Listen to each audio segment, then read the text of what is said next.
Sometimes, time doesn't go the way we expect. Sometimes it comes back. Or worse, it gets stuck in a place where no one should exist. In January 2024, Washington State Police found a perfectly preserved body in the middle of a secluded forest.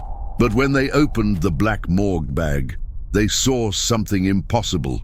The identification on the dead man's finger was military, issued in 1987, and that police officer was the same one who disappeared the month before. He hadn't aged a single day, but the test showed he had been dead for almost 40 years. If this story has ever touched you in any way, if you also feel that something is wrong when certain names disappear without a trace, then you are in the right place.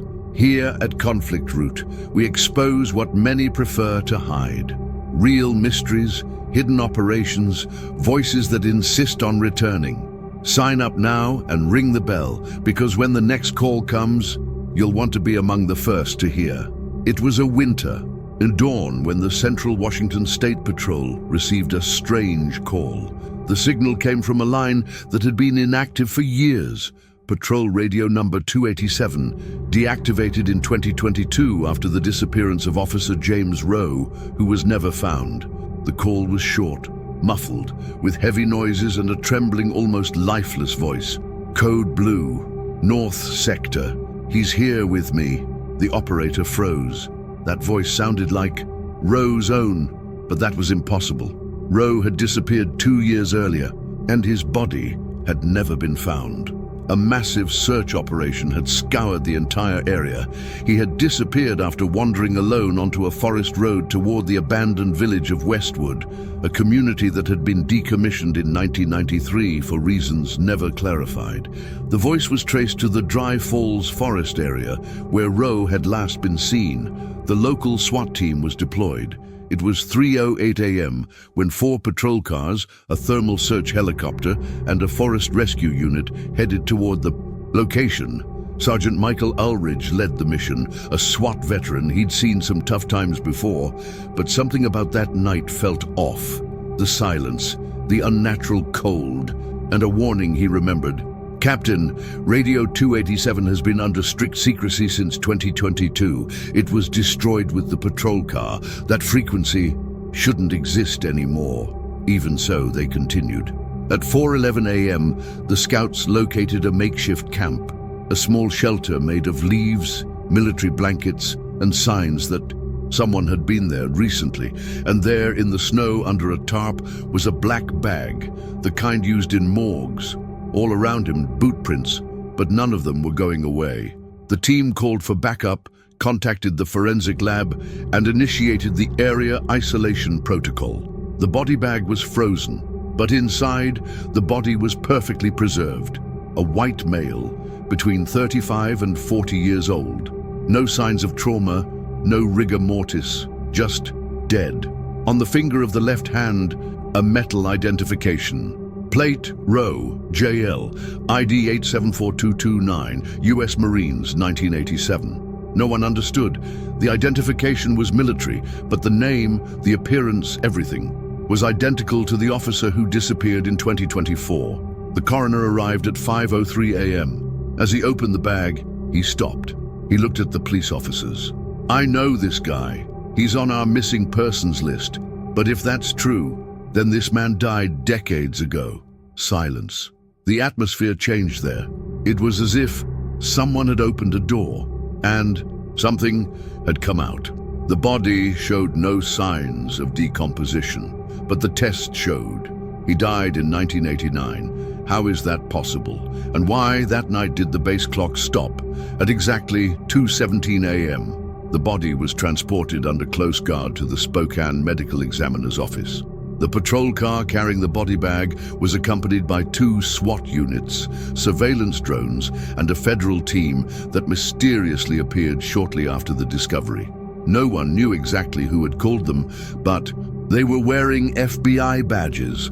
What most disturbed everyone there wasn't the body itself, but its perfect state.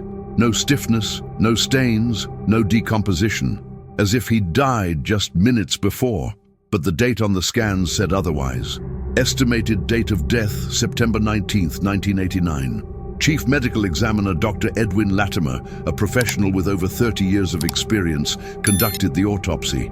He had seen it all: charred bodies, mutilations, drownings, but nothing, absolutely nothing, prepared him for what he found inside that body. Right from the first incision, something strange happened.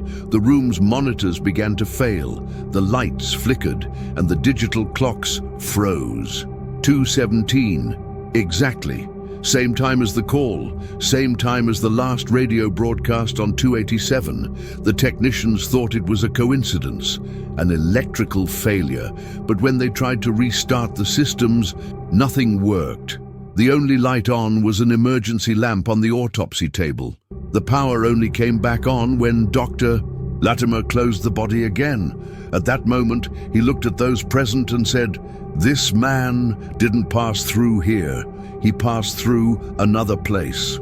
The military file was forwarded to the Pentagon. The response arrived 48 minutes later via fax, even with the digital system active.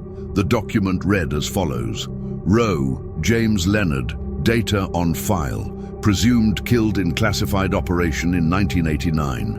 Location, Westwood, WA, access restricted, case reopening prohibited. But no one in law enforcement knew this information. No active duty military history of James Rowe was recorded in the modern database. For all intents and purposes, he was simply a state patrol officer, hired in 2015. Something didn't add up. Captain Ulrich, suspicious, decided to search the body's belongings. Inside the shirt, sewn into the lining, was a small folded piece of paper, damp with sweat and crumpled. On it, handwritten, "It's not 2024, don't follow the voices, they want to come back." It was enough for the FBI to seal the deal. They evacuated the medical examiner's office, erased the autopsy records, and took possession of the body. But Dr. Latimer, before handing it over, took one last photo with an old camera. In the image developed the next day, the body's eyes were open, but in the room, they were closed. At the central police station, officers began to notice something strange in the missing persons files. There were other similar cases. At least 5 agents reported missing in the Westwood area over the past 40 years, all with one thing in common: they all disappeared in different years, exactly on September 19th. And the most bizarre thing? In all the bulletins, there are reports of radio interference at 2:17 a.m. Always the same voice, always the same phrase. "Code Blue, he's here with me." Ulrich secretly gathered the data and presented it to the FBI's regional director, but he was sternly warned. They said the case was above his jurisdiction and that involving unconventional subjects was a risk to his career. However, the captain did not give up. He returned to the site where the body was found. He took only one trusted soldier, tracking expert and former military man, Marcus Vane. Together they traveled through the forest using the recording of the original call, and at each point they crossed, Marcus stopped, widened his eyes and said, "Captain, I've been here before. This all happened to me, but in 2009 I was sent to Westwood with my unit. But that mission never appeared in the reports, and most of the people who went with me disappeared." Ulrich thought Marcus was having a breakdown, but as they approached the clearing, something happened. The GPS stopped, the clock froze, and the car radio turned off, hissed on its own. "Ulrich, you're here. Now go back." On the way back to base, Marcus simply disappeared from the passenger seat, and on the dashcam screen a frozen image, the forest, without a single tire track, as if they had never been there. Who or what is calling the cops into the Westwood forest? When Captain Ulrich returned to base, he was alone in the car, but he didn't remember being alone. Not until he noticed the passenger seatbelt was loose, the imprint of Marcus Vane's body still pressed into the seat. The patrol car radio was off. The dashcam froze on a frame where Marcus was still there, staring out the window. The forest in the background, still, dark, and no trail back. The backup patrol didn't believe it. They said Ulrich must have been in shock, but the problem was Marcus Vane's name disappeared from the records, as if he'd never existed. Police record erased, military history classified, fingerprints none matched.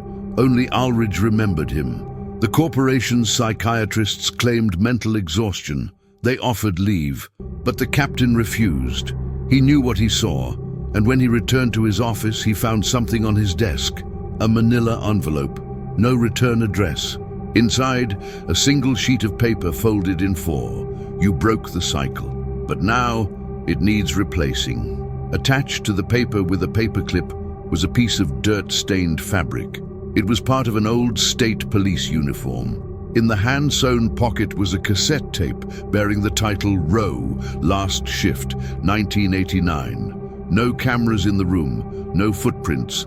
No one had any idea how that envelope got there.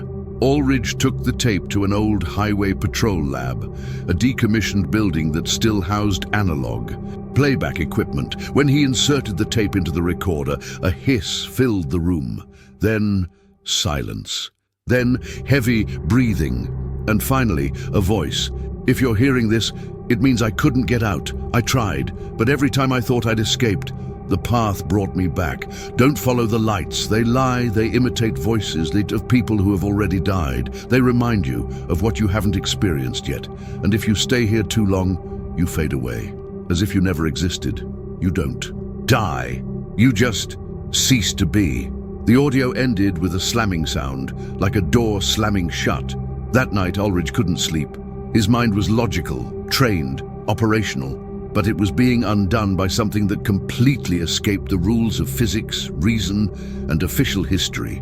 At dawn, he decided to return to the site, but this time, alone. Before leaving, he left a note with the police chief. If I'm not back in 48 hours, burn everything that came from that body. That's not ours. The way to Westwood, a thick fog began to roll in before we even reached the forest road. And then, something even more disturbing, the vehicle lost all GPS signals before even entering the area. But he continued. As he approached the clearing where Rose's body had been found, he noticed something different. Now there was marks of other body bags. 3 in a row, all closed. The last one was empty. On top of it, a medical record with his own name, Ulrich Michael, entry code 1709-1324, exit code non-existent. The forest seemed to breathe around it. Branches creaked in the still wind. The sound of his own footsteps echoed behind him, even when no one was there. And then, the same voice, like a whisper in the branches. You shouldn't have come back, Michael. He drew his gun. He spun in a circle. Nothing. But as he turned back to the bags, the void was now closed. He ran. He sprinted back down the trail. But everything had changed. The road was gone. The vehicle was gone. The forest swallowed everything. Meanwhile, at the state patrol base, agents began receiving a notification in their internal system, an automated mission report issued by a protocol that no longer existed. At the top, in red letters, restart in progress. Next candidate selected. The name below, Officer Travis Leake. Scheduled entry, 1709-2025. But Travis was on vacation in another state. When they called him, he answered. But he said something that chilled everyone who heard it. I dreamed I was there with the captain, and I saw what comes after the forest. What you call death is not the end. It's just where they wait. The base's security system captured images of the forest, but in them, someone appears walking among the sacks. Ulrich himself, with a blank, shadowless stare, but he never returned. The footage from the base's thermal cameras left no doubt. Captain Ulrich appeared walking slowly along the trail outside the Dry Falls forest 3 days after he had disappeared. But there was something wrong. His body temperature was below normal, as if his body was, clinically dead. Still, he walked with rhythmic steps, always with his gaze fixed on the ground. In the video, at 2:17 a.m., he stops, looks directly at the camera, and his eyes shave no reflection. The patrol sent to intercept him found only footprints that stopped suddenly. Nothing else. No sign of the body, no sign of life. At the same time, the radio center picked up a new transmission on the now defunct frequency of Radio 287. It's not him. It's the one that came back in its place. The FBI has appeared again, now with a unit simply called Sector 9. No uniforms, no names, just orders. They took all the case files, confiscated the recordings, and erased any mention of Captain Alridge's rescue mission from state police servers. But one of the technicians, Travis Leak, the same one who had been named next candidate, managed to hide an offline copy of the footage. He was the one who noticed something that went unnoticed. In the freeze frames from the thermal camera, as Alridge walks, it is possible to see, for a few seconds, other figures walking among the pine trees, all in opposite directions. They had no faces, just tall, slender silhouettes, some floating, and they all avoided Alridge. Travis began to isolate himself after this. He told his colleagues that he was hearing voices at night, that his patrol car radio was turning on by itself at 2:17 a.m., that he was starting to forget who he was. He began sleeping at the barracks. He installed cameras in his own car. One of them, facing the back seat, captured something inexplicable. In the early hours of September 17th, 2025, exactly 1 year after James Rowe's last record, a figure appeared in the back seat of the police car while Travis slept at the wheel. The figure approached him, but the camera froze before the face appeared. The next day, Travis didn't show up for his shift.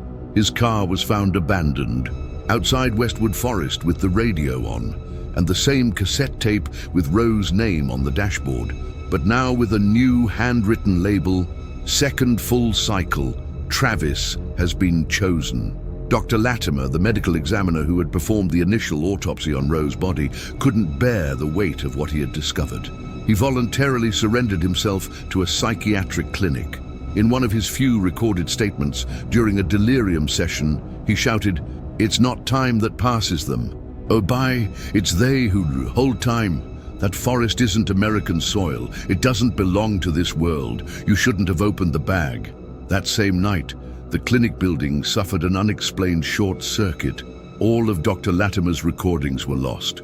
Only one of the nurses, who was taking notes by hand, managed to record the last thing he muttered before falling into a catatonic state. "I saw the third bag open by itself and someone come out, but there was no one inside before." Meanwhile, deep within the National Records Office, an analyst named Helen McGree was investigating a cold case of military deserters. One of the names caught her eye: James Leonard Rowe, missing in unidentified operation, September 1989. But when he compared the image with the current police database, he realized the unthinkable. It was the same face as Officer Rowe, who had joined the force in 2015. Same age. No physical changes. When trying to access the detailed files, I received an error screen. Access denied, Omega level authority. The next day, Helen disappeared, and her computer was remotely wiped. Westwood Forest has been officially declared Environmental Containment Area under federal surveillance, but local residents reported that on the night of September 17th, they could see lights among the trees and hear something like voices on old radios calling out names that never existed, names that no one remembers after hearing them. A year later, another body was found in the same clearing. A man in a suit with an identification card in his pocket, Captain Michael Alridge, date of birth 1972, date of death 1989. But that didn't make sense. If that were true, he died before he even joined the police force. And once again, the body was intact. During the autopsy of the new body, they found something stuck inside the heart, a miniaturized radio. When they turned on the device, they heard the coroner's own voice saying something that was never recorded. But then, the heart started beating again. The body of Captain Alridge, found a year after his disappearance, was sent directly to a new forensic facility in Seattle, away from the eyes of the press. There were express orders that nothing was disclosed. But the new medical examiner, Dr. Joanna Keller, a former student of Dr. Latimer's, insisted on documenting everything, even though she knew it could cost her career. Something about the state of the body made her uncomfortable. Ulrich hadn't aged. His fingerprints matched, his teeth matched. But the autopsy revealed something even more disturbing. In the center of the heart, wedged between the myocardial muscles, was a metal object. It was a small military radio from the 1980s, whole, functional. No one could explain how it got there without any trauma to the body. He hadn't been opened, cut, or punctured. The radius grew inside him. When they connected the device to a power source, there was silence for a few seconds, then static, then a familiar voice. Dr. Keller, if you're hearing this, it means it didn't work. I couldn't break the cycle. I wasn't the first. I won't be the last. Time is just the shell. What they want us to believe is there's a way out, but there isn't. It was the voice of Dr. Latimer himself, but Geneva had recorded nothing. In the recording, the voice continued, interspersed with deep beats, like a heart trying to wake up. They use memory. They take over faces. They enter other people's time. You'll see a third body soon, and you'll think it's the last, but the third is just the first again. On another lap, the team fell silent. No one knew how to react. It was then that the heart of the body de Ulrich started to beat. The monitors, which had been turned off, came on by themselves. The heartbeat began slowly, irregularly, like an engine trying to start after years. The team panicked. One of the assistants fainted. The doctor ordered the exam to end and sealed the room. But before leaving, the radio crackled one last time. "Doctor, look behind you." She turned around. Nothing. But when he looked back at the stretcher, the body had opened its eyes. In the following days, the FBI again surrounded the lab. Dr. Keller disappeared. The room was sealed, but the audio captured by the security system was saved by one of the night watchmen and sold on the dark web. The final sound is what went viral on banned forums, the heartbeat, synchronized with the sound of a radio counting down. 17, 16, 15. At Washington State Patrol Headquarters, a final investigation was clandestinely launched by a group of agents who refused to accept the government's silence. They called it the Westwood Cycle. According to the theories that had been forming each year, on September 17th, a link is activated and someone is chosen. But that someone doesn't always disappear. Sometimes he comes back, only changed. One of the agents, Carlos Medina, discovered a detail that no one had noticed. All the bodies found, Rose, Ulrich's, the new corpse that turned up in 2026, had one thing in common: the formation of circular scars on the back, with wave-shaped marks like those of a radio transmission, as if they were being used as antennas. The same night Carlos revealed this theory, the station's servers went into lockdown. Every radio in the city, civilian and police, began broadcasting the same sound. Code Blue, he's here with me. Tapped in Sastun. Carlos disappeared, and for the first time, a different message appeared in the system. Cycle closed. Next start, 0917 or 1989. This confused analysts. At 89, but it was already 2026. Was it a system error, or were they about to relive the origin of everything? The next night, an elderly woman came to the police station in Spokane. Her eyes were sunken and her skin wrinkled. She carried a shoebox with cassette tapes and a note. She said she was James Leonard Rowe's mother, and that he'd never been born. The birth date was a mistake.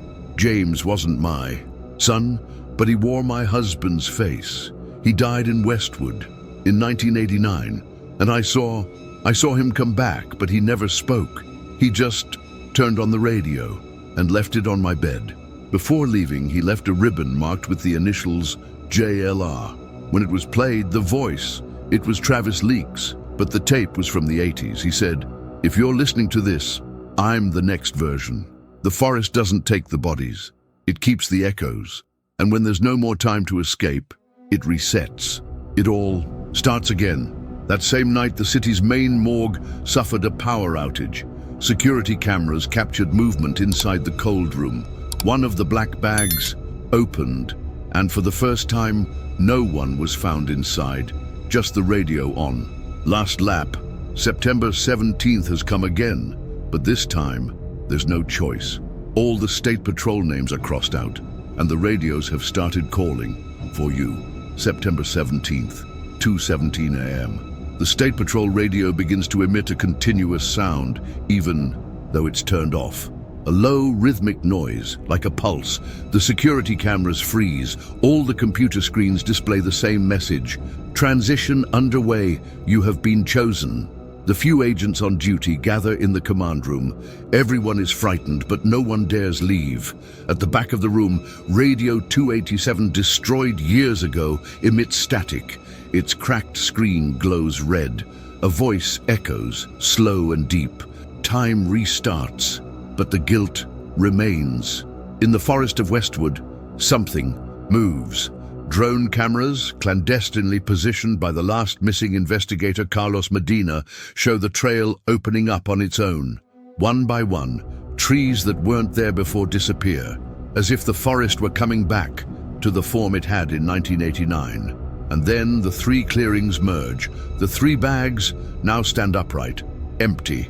In the center, a new bag appears, slowly rising from the ground as if pushed by invisible hands. The zipper opens without a touch, and inside, there is no body, just a mirror. At Patrol HQ, Travis Leake, the one everyone thought was dead, entered the building, dressed in an old police uniform from the 1980s. His face was intact. His eyes were free of reflections. Holding a ribbon, he walks across the lobby in silence, leaves the item on the supervisor's desk and says, "Third was always first. The mistake was repeating it. Now, someone needs to remember." And he disappears before the cameras. Literally. One frozen frame. The next, nothing. When they play the tape, the sound begins with a deep sigh, as if someone is waking up from a dream. If you're listening, it's because the forest couldn't take you, but that comes at a cost. You will remember everything, even when no one else remembers you. You will walk the streets, live your life, but you won't exist in any record. You will be the next anchor, and when September 17th comes, they will hear your voice on the radio. Investigators watching the video panic. One of them, Agent Nathan Bell, runs to the record center, pulls his own name from the corporate database. Name not found. Scared, he searches for his fingerprint. It's non-existent. He runs to the physical files room. There's no plug, no photo, no data. One of his colleagues tries to calm him down, saying it might be a system glitch. Nathan shouts, "Look at me! I'm here! I'm talking to you!" But their eyes are empty, as if they didn't see him anymore. On the security camera, Nathan disappears in the middle of the hallway. The tape, recording his movements, stops, and in the next frame, it shows only the forest, as if he were there. The Radio 287 plays again, this time with something new. They know you know. Now, the cycle begins again, but without the forest, without the body, without the sack. Next is whoever is listening to this. And then, for the first time, the radio emits a sequence of overlapping voices. Voice of Rowe, of Ulrich, of Travis, of Latimer, of Nathan, all saying the same sentence, "You are listening to your own choice, and it is too late to go back." The next morning, the patrol base is empty. Computers running, doors open, cars parked, but no one inside. Just a cassette tape playing on a loop in the operating room, playing the last recorded sentence. If you open the morgue bag, you'll see something that will kill time, and time will want revenge. The FBI classifies the facility as Level 0, permanently sealed.